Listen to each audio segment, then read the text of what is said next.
taste. Busting makes me feel good.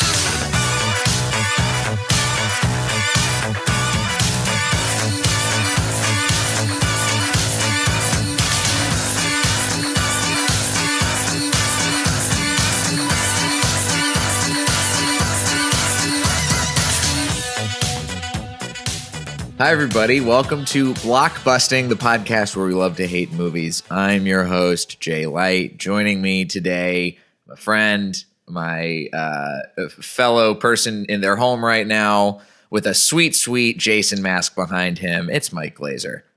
What's happening? That's my very first hockey goalie mask ever. I didn't know you used to play hockey. Yeah, I was a roller hockey and ice hockey goalie for like 20 freaking years, and that's the first mask I ever had, playing in church backyards, you know, as a goalie on my knees with a baseball glove. Nice. I think it says a lot about my my knowledge and recognition of hockey that the first thing I thought was, oh, that's from a movie. That's not a sport. That's great. It does kind of tie into James Bond a bit, because I think one of the reasons I love action movies is because it like all falls on one person to save the day. And as a hockey goalie, I loved the responsibility of kind of like being a part of a team, but a lot falls on me if we're going to win or lose the game. And so I like movies about personal responsibility. Yeah, I think that, that tracks for you as a stand-up also. I feel like stand-ups are sort of more lone wolves anyway, because we have nobody to fall back on, which, I mean, I've done stand-up and improv and sketch and all that stuff, but I always liked stand-up the most just because I'm the only one up there. I have nobody to blame but me, really, at the end of the day. I mean, I can blame the audience if I want, but that's not going to get me very far if I do that the whole time. Yeah, you just walk on stage and start yelling at them right away. And that's your tone you set. Sure. Yeah, sure. Hey, listen, some people can do it. Not me. Not us. That's not great. Two smiley dudes, just like you and me. I know. I'm too affable. But I will say, like, stand up too is like, it's that perfect storm of everyone feels like they know you, but you control the whole narrative, so no one really gets to know anything about you. It's quite a beautiful way to go through life. Or maybe it's lonely and sad. I don't know. I mean, I don't feel particularly lonely, though. You definitely are alienating yourself with this take you have on No Time to Die, which is the movie we've come to talk about today. 2021 spy film, the 25th in the James Bond series. Daniel Craig's last Bond film, directed by Cary Joji Fukunaga. It's got a bunch of folks in there, like from all across the Craig Bonds, Lea Seydoux, Ben Whishaw, Jeffrey Wright, Naomi Harris, Christoph Waltz, Ray Fiennes, Rory Kinnear, all come back. We've also got Rami Malek as the lead villain. A movie that has been delayed for years. Everybody seems to be pretty happy with it, except for you, Mike. Man, it was so bad. That movie fucking sucked, man. It was bad. I mean, where do you want to begin? Because I'm here to, like, you know, not be all over the place, but try and at least plead my case a bit in a way that is cogent. Well, I want to hear your case because I walked away from this enjoying it, and I want to know why you don't like it. Like, give me your thesis, baseline. Okay. What's your beef? Baseline thesis: amazing opening. One of the top action openings since Tom Cruise Mission Impossible, where they revealed that the whole hospital was a stage. That, I don't know if you remember that Mission Impossible. I've never seen Mission Impossible, so it's fine. All right. Well, I'm going to spoil a bunch of stuff because at this point, away. What are you going to do?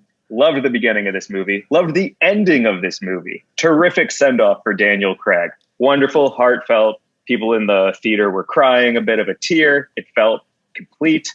The middle was a fucking mess that made no sense. I couldn't have given a fuck about the other hour 45 of it. And I think that the tip off for me was how many writers and story and screenplay and punch up people there were on this script, because I think it was a bit,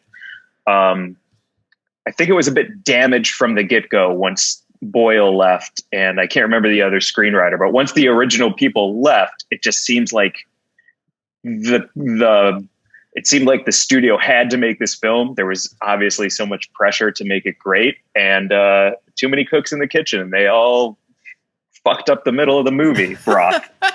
I mean, it's definitely easy to fuck up the middle when the movie is coming up on 3 hours long. There's a lot of room for error in that. And, you know, it is, I think you do make a good point about, it's definitely sort of a red flag anytime I see, especially not on a comedy, when there are a bunch of writers credited and then people who are uncredited. Like, I mean, this is all based on just the Wikipedia page, so who knows how many other writers' rooms and iterations this went through. But originally, Neil Purvis and Robert Wade, who have basically written every Bond movie for 20 years, they started the movie, and then they had a falling out with Danny Boyle, who was originally supposed to direct. When they brought him on, they started writing a new script after Danny Boyle left, and then it went through a couple other rewrites. Cary Joji Fukunaga, when he got brought on, he was credited as a writer. And then Paul Haggis did a rewrite. And then Scott Z. Burns did a rewrite. And then they brought Phoebe Waller-Bridge on to do a credited polish. And it's a lot. There's a lot going on in this movie. There's a lot going on in the writers' rooms. Yeah, like if you and I were writing a stand-up bit, and I started with the thesis of, like, you know, hot dogs are delicious, and then we passed that notebook around to 12 other writers, and then one person had to perform that bit would fucking bomb, dude. Oh yeah. Like, you know, like there's no way it's going to be a good movie with that many writers. And it's not necessarily the writer's fault. It's just that, like, every fuse that was lit to be like a cool explosion and to, like, get us from set piece to set piece felt sloppy, and they never paid off. It felt like they felt this need to cram every character, every Easter egg, every, like, moment from other Bonds and other villains and all this shit in, which also, like, I get and I understand that you want to do something for everyone, like in Endgame or anything like that, but, like, none of them paid off, and they all felt forced and rushed. Well, I don't know if I totally agree with that, but I think that first of all, I totally agree that there's too much movie here. I think that there's way too much movie. I think that a lot of the stuff involving Blofeld and the new villain in this movie, Safine, I think that was definitely overblown. I will say, as much as I had some problems with some of the overwroughtness of some of the story, the biggest problem I had with the movie, I don't know what you think about him at all, I did not think Rami Malek was the right choice for this villain. Really interesting. Wow. I hadn't actually thought about it, because it felt like he was in the movie so little, and some of that might have been COVID scheduling. You know, there was a lot of, like, isolated scenes where it's like him and one other person, him and two other people, and that's it. Right. So, right. You know, maybe it was limited shooting schedule, but he didn't make an impact at all, did he? He wasn't to me, Javier Bardem was a terrific Bond villain. Javier Bardem, to me, he's the same thing. He's the gold standard of, in the Daniel Craig iteration of James Bond, he's the key villain. He's the best one of them all. Yeah. So who do you think would be it? Like, do you have anyone in mind for casting if Malik isn't the right choice? I mean, maybe we can spitball on this a little bit, because, like, I remember When all of the hype was coming around for this movie, when it was originally supposed to come out, there was, of course, as you do in the press junkets, there's always this stuff about like, oh, what's different about this Bond? It's going to be the last one. And I remember a lot of people saying like, well, you know, the villain in this movie is like the most fucked up Bond villain there ever was. And Rami Malek was like, yeah, this character is really hard for me to play because of how evil and diabolical he is. And then I watched the movie, and he's just a guy who like looks like he has bad acne, who is a little bit weird and maybe like wants to poison a lot of people, but he doesn't seem that threatening. He doesn't seem particularly like cold or calculated. I mean, there's this big scene, you know, he's like explaining at his lair, he's got like this poisonous garden that he's been growing. And he takes Leah Seydoux and James Bond's daughter and like kidnaps her. And it's this whole thing where he's like, you know, you're my, basically that's going to be his child now. And then at some point, maybe a scene or two later, he just lets her go and is like, yeah, this is fine. That's not threatening. That's, you know what a real threatening, most evil Bond villain would have done is killed her on screen. That's threatening. That's evil. This is not anywhere near as tortured or fucked up as you think it is, Rami Malek. And I think that it just doesn't land. Agreed. You're so right. Yeah, he just kind of like, he's like, all right, see you later, daughter. And also, you make me think about how like poisoning is kind of a bitch move. Yeah. Like it's kind of beta, right? It's kind of this like passive aggressive silent treatment style of murder that isn't scary at all. Yeah, I don't want to listen. I don't want a bitch boy beta Vaughn villain. All right, that's not what I signed up for when I came to watch this movie. Agreed. What do you think about? I'll never remember his name. He's in Atlanta, and he's in the new cowboy movie. Real interesting, thin guy. I'm on IMDb Lakeith too. Stanfield. Lakeith Stanfield. What do you think about him as a villain? Do you think he could do it? Oh, yeah. I think Lakeith Stanfield could have done it. Because you know what? I loved the way he played. I guess he's the villain of Judas and the Black Messiah. But the way he plays that character is so, I think it's because he brings emotion to the role in a way that Rami Malek doesn't. I think that Rami Malek, he's good in certain roles, but I think he works best as a mimic in terms of like what his acting capabilities have, in terms of what I've seen, at least. I haven't seen a lot of Rami Malek roles, but I think that Keith Stanfield's a great choice. I would love to have seen maybe like Riz Ahmed also. I think Riz Ahmed would be a great choice. Yeah. What do you think about Jesse Plemons?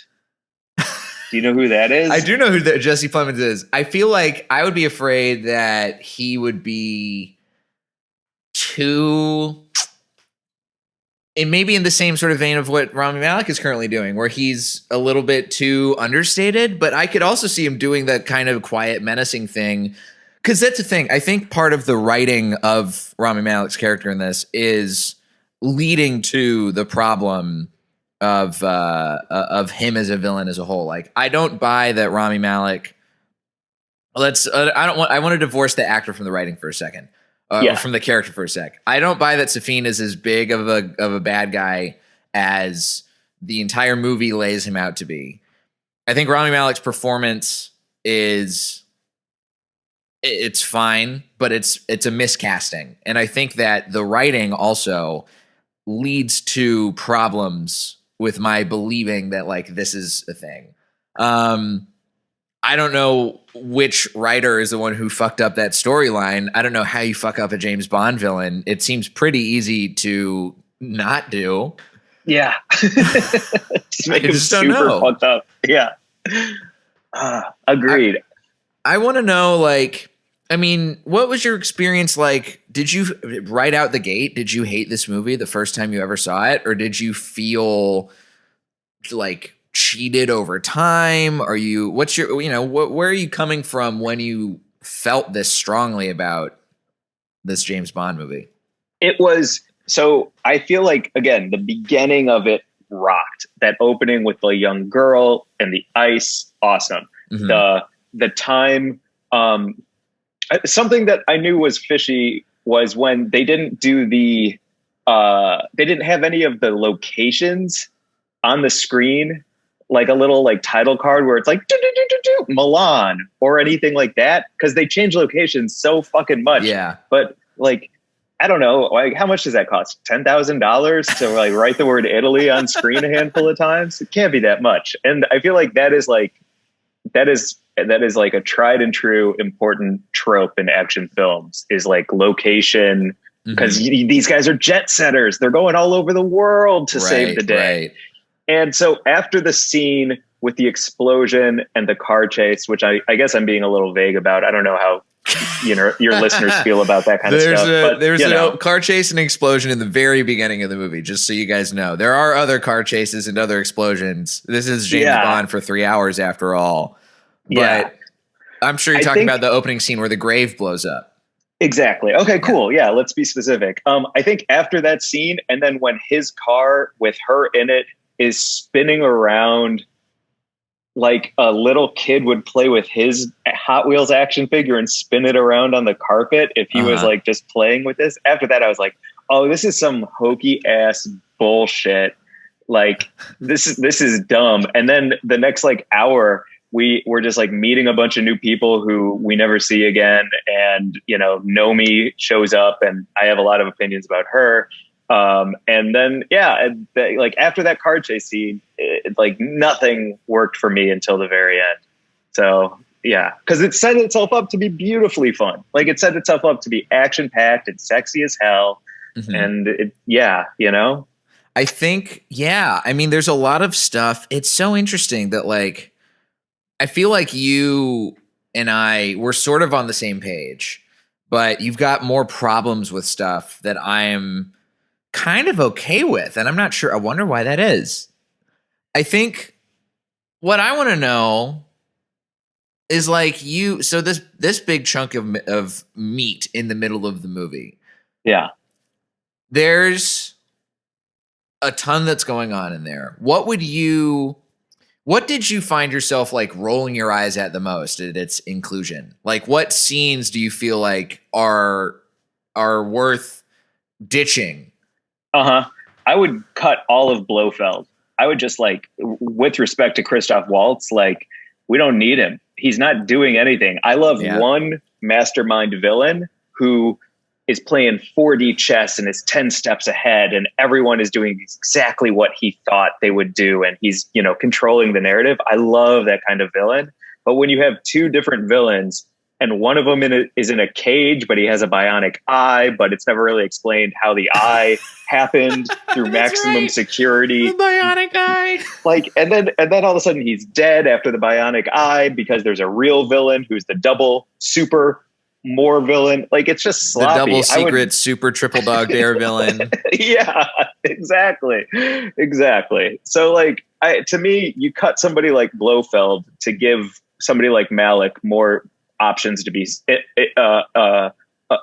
times to be sinister. Yeah, I think, and this is the other problem with that too, is like I loved the scene that I'm sure that they could probably figure out a way to fold it in because they got 5 writers on the case. They should hopefully can figure this out. Yeah. One of the best sequences of the entire movie is directly related to Blofeld and the bionic eye, which is the whole sequence that happens in Cuba with Felix Leiter coming back and Ana de Armas's character. That whole sequence going on at the party and their escape is all great. I love that so much, but without Blofeld, there's no need for that scene to exist, which is such a shame.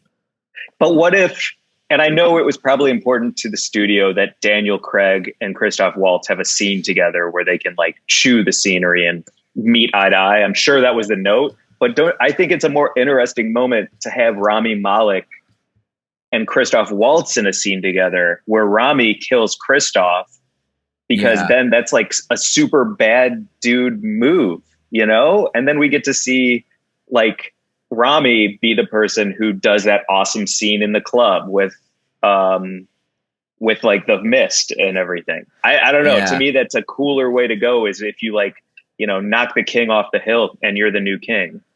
I think this is part of the problem too. And this is, I think also, if you look at it from like a studio perspective, studios, networks, they always, if the finger in the pie of a movie can really cause problems. And I think the Christoph Waltz of it all. So he had signed on to play Blofeld in more Bond films as long as Daniel Craig returns as Bond. Well, all they do is one more movie. So contractually, they still got to pay him out. They still got to put him in there. And I mean, it's such a shame that like they signed this contract. It's basically like when you sign somebody, it seems like on a sports team, when you have them for like, you sign them for like a 7-year contract, and then they wind up being a dud in like their second season. And you're like, fuck, we got to still figure out how to deal with this person. Yeah. And pay them the $35 million that we owe them for one more game. Totally. I think that's my biggest problem is not even Christoph Waltz. It's just his storyline, because Ana de Armas, that like, man, what a cameo. I feel like she stole the movie. And and you were so right. That wouldn't happen without Christoph Waltz's agenda. So agreed. Now let's talk about a little bit more about, you mentioned Nomi, who's another new character in this movie, who is, I remember this is another character who in the hullabaloo of the press junkets and everything, big announcement. We got James Bond is not going to be 007 in this movie. We've got Lashana Lynch coming in. She's going to play the new 007. And she shows up, and she and James Bond have their tete-a-tetes and their verbal sparring and stuff, and their quippy lines to each other. And this is another instance in the press and in the promotion for this movie that I feel like got way overblown, given what Lashana Lynch was actually doing in the movie. Fuck yeah. Fuck yeah. She was just kind of, yeah. Go ahead, please. I was just saying she was just kind of there. Like, I thought that she did a good job. I liked her performance, but it felt like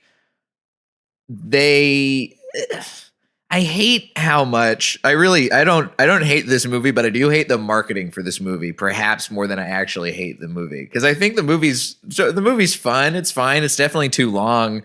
And there's parts that I would way cut out. I would at least cut out. I'd be fine with this being 2 hours. I would cut out probably like a solid 30 to 45 minutes from this.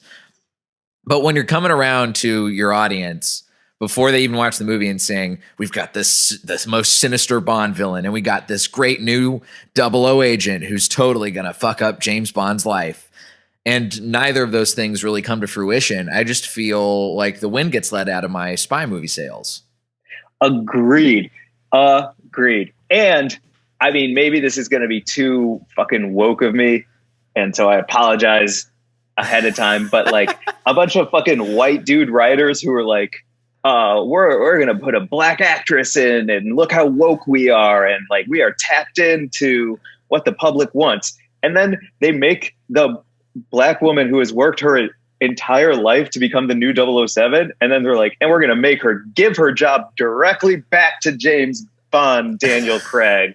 Fucking like, she's just like, it wasn't a gift. It was like she worked really hard, and then like he gentrified the 007 number again. Like, god damn, dude. Oh my god. And that's the other thing too. It's like, I do feel there's obviously an element of this film where Daniel Craig specifically says when they brought in Phoebe Waller-Bridge as the first and only female writer on this movie, and only the second in Bond history, by the way, to ever only second time a female writer has ever been credited on a James Bond movie as a writer. They brought her in, and Daniel Craig's that basically wanted to bring not up to make James Bond like Me Too friendly, but to make the movie, funnier, change the dialogue, work on character development. Direct quote from her is the films need to grow and evolve. The important thing is the film needs to treat the women properly. But of course, whenever this comes up, the only thing that people ask about is like, oh, well, this is the Me Too Bond now. And everybody involved with the movie, of course, is just going to lean into like the wokeness of it instead of just letting it be like, no, yeah, we're trying to let the movie grow. We're just trying to make the movie better and make it. I mean, when you bring in somebody to do dialogue rewrites, of course, that means we're going to try and make it a little bit more like a Marvel movie and make it quippier. Which, Yeah. I mean, that's fine, I guess.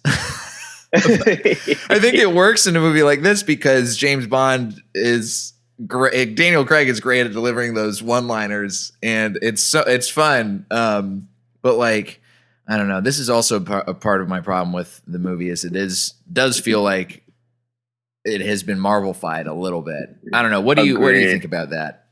And I really like the Marvel movies. I think they do a really great job of balancing a lot of celebrities on one screen while still telling a story that has people change in it. Like, I think that's a fucking tough task to do. I would argue that they're very long, just like this fucking movie. Yeah.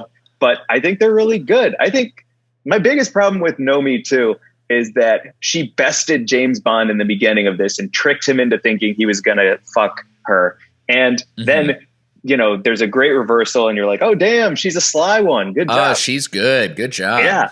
And then the rest of the time, she just kind of like fucks up and then shows up after he does all the hard work and is like, thanks, I'll take this now. And then she like basically walks into a brick wall with a rocket launcher and like screws it up for everyone.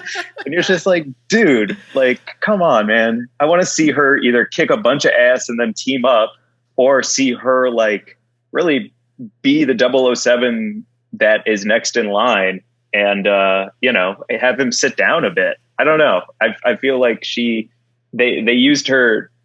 They underutilized her. Yeah, she definitely felt underutilized. I think, I don't know. And this is part of the problem with like a movie of this length and of this that is trying to be like the epic James Bond instead of just being, as we saw in some of the earlier ones in the Daniel Craig iteration of Bond. Casino Royale, as far as Bond movies go, you know, there's a little bit of jet setting, but it's pretty straightforward. Even Skyfall, which is my favorite of the bunch, still has a pretty linear, not a whole lot of extra avenues taken to get to its ultimate destination.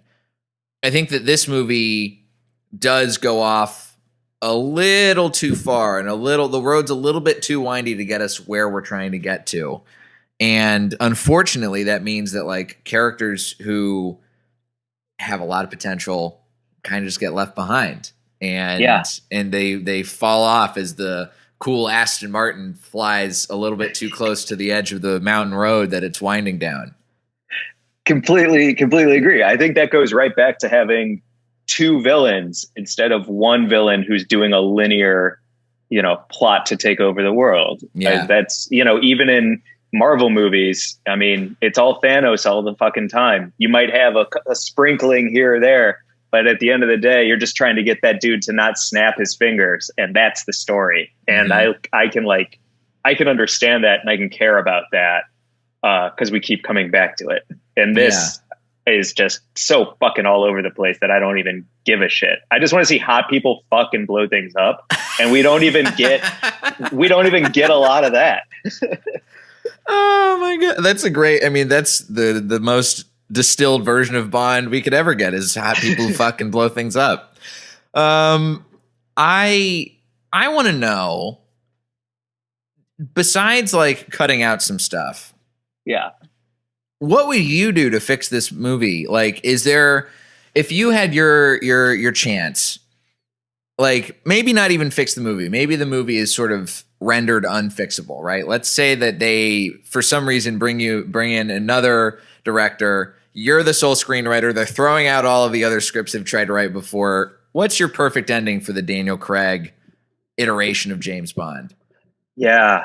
I gotta say, I loved this ending, and I kind of wish he didn't have a kid, just because I don't really believe that. I think his pull-out game is probably 100%. Probably. Right.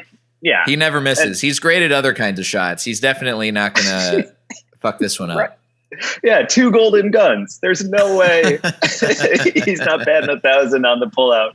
Yeah, James Bond and Poonraker. I tell you, that's the movie we're all trying to see. That's it. That's how I'd end it. I'd end it and say Brazzers, and we'd cut to black. It'd be great. I think I will say this. I haven't seen a ton of James Bonds in total, and that's a hard thing to do because there are 25 of them. I've seen I think I've only seen one of the Sean Connerys, Goldfinger, and then Goldeneye was the first one that I saw. Loved Goldeneye, and then saw all of the Daniel Craig Bonds. But are you a big James Bond fan? Like, if this isn't the one to go out on, in terms of, even though the ending you find is fitting, where in the James Bond verse should we go besides here? If you're recommending other ones that people should watch. Yeah, I actually completely agree with you on the order of great Daniel Craig Bond films. As far as like Spectre versus Casino Royale versus I think your list of best to worst is top notch. I have seen some Pierce Brosnan, not trying to say his name. Bond. I've seen a couple. Yeah, I've seen a couple Sean Connerys. I really like the Sean Connery ones just because, everything was kind of practical. And so a boat chase was like a real boat chase. There was, there wasn't the technology there is now. So I thought that was pretty badass to see Sean Connery shirtless in a motorboat and have it like really happening. It's pretty rad. But can I make a pitch on new James Bond? Because I was thinking about it for this. Yes, please. My dream, because I do like the ending with Daniel Craig sacrificing himself. Although I think he could have jumped in the water at the last minute. Wait, was that a Sharpie? No, that was I'll show you. It was a 50 peso coin. Oh shit. Okay. Yeah. Nice. Anyway, yeah, sorry, I got distracted by the peso coin dropping. Okay. It's so funny because I'm like Jewish and I was like, oh, is it a coin? And it's like, Jesus Christ. All right. You tried to cover for yourself and say, oh no, it must have been a Sharpie. It sounds like small, metal, and round. Let's talk about that. Yeah. And it sounds like you really do have a love. I mean, I don't like Marvel movies, but it sounds like you love, action movies and action cinema. And I think you definitely went into this expecting something that you were going to love. And I can see why you'd be so disappointed when so much of the middle of this movie just didn't really pan out correctly. So like, what other stuff, like, are there any action movies that you think maybe are a little bit underrated that people should watch, stuff that maybe people haven't seen? Well, yes and no. I mean, I think that The Kingsman, the first one, was fantastic. It was so much fun. It was so bloody. Okay. It was like a really great big idea for a villain to control the world. And Samuel L. Jackson yelling in suits is a great villain in my heart. So I loved Kingsman. What I would say is a terrible movie is Michael Bay's twist on the Fast and the Furious franchise called Six Underground on Netflix. And that is the biggest piece of shit I've ever fucking seen in my life.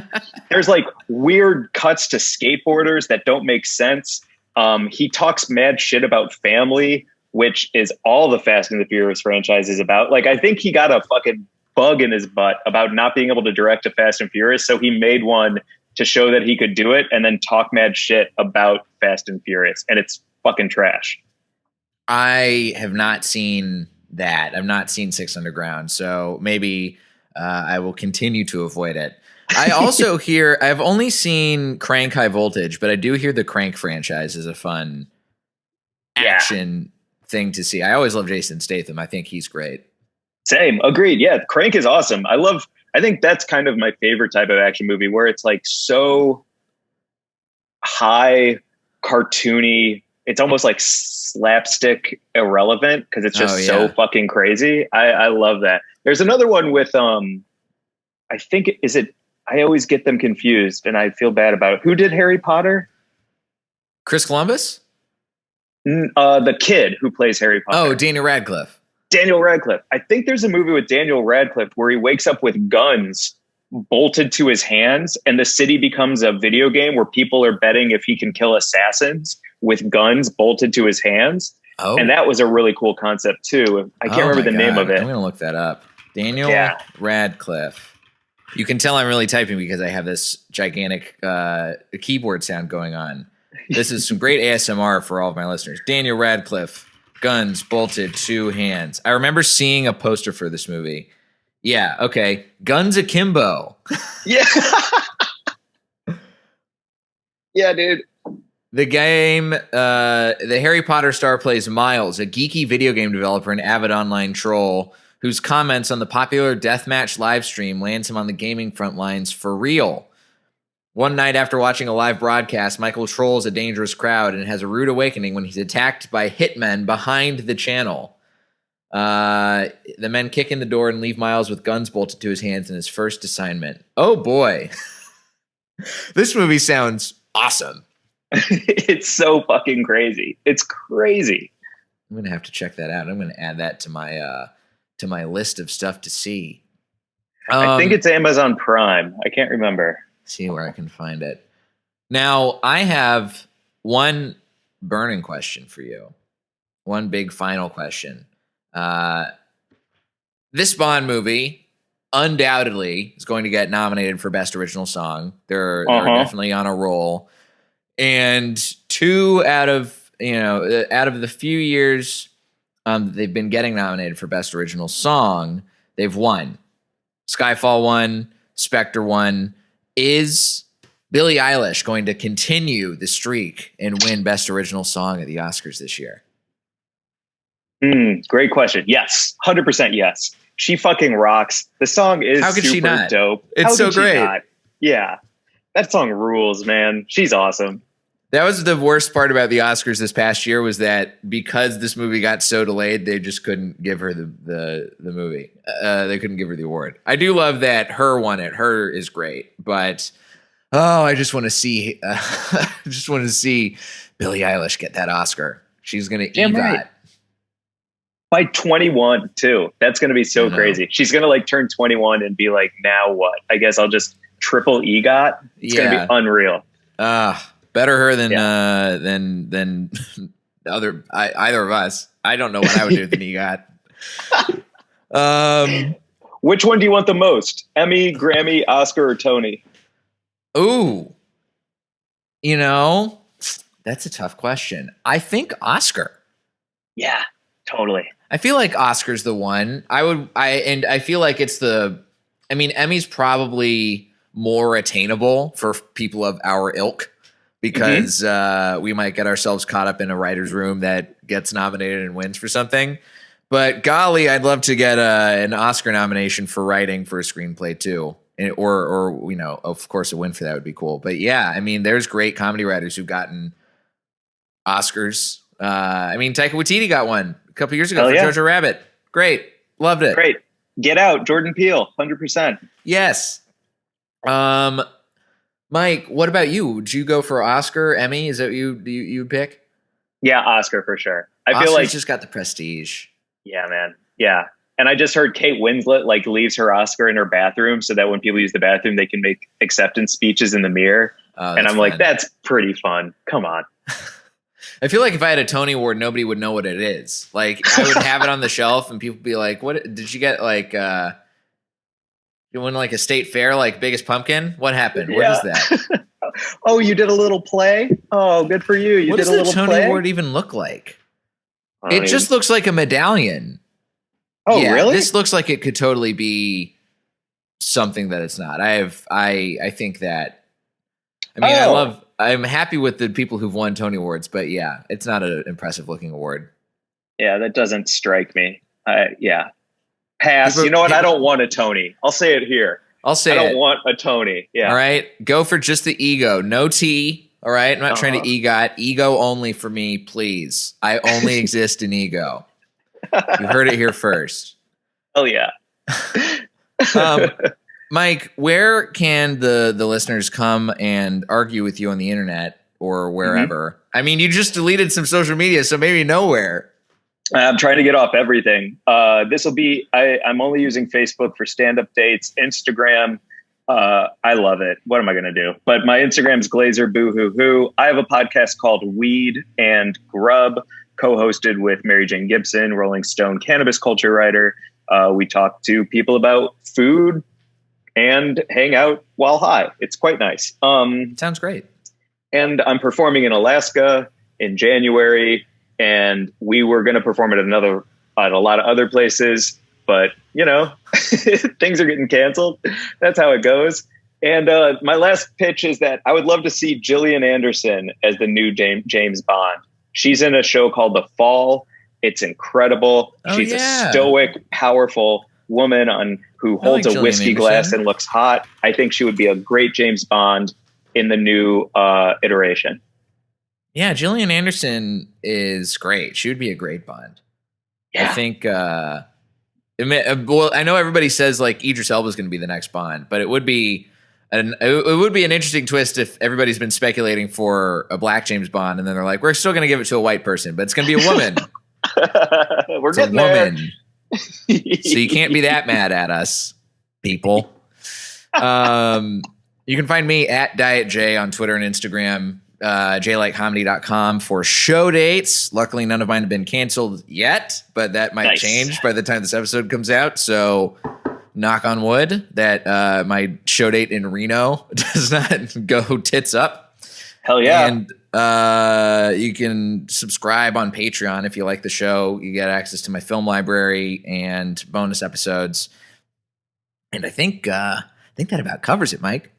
Nice. I'm so glad we got to do this, dude. Thank you for having me. Dude, thank you for being on. This is a great episode, and it was a pleasure to chat about Bond with you. This has been Blockbusting. Go see something good for a change.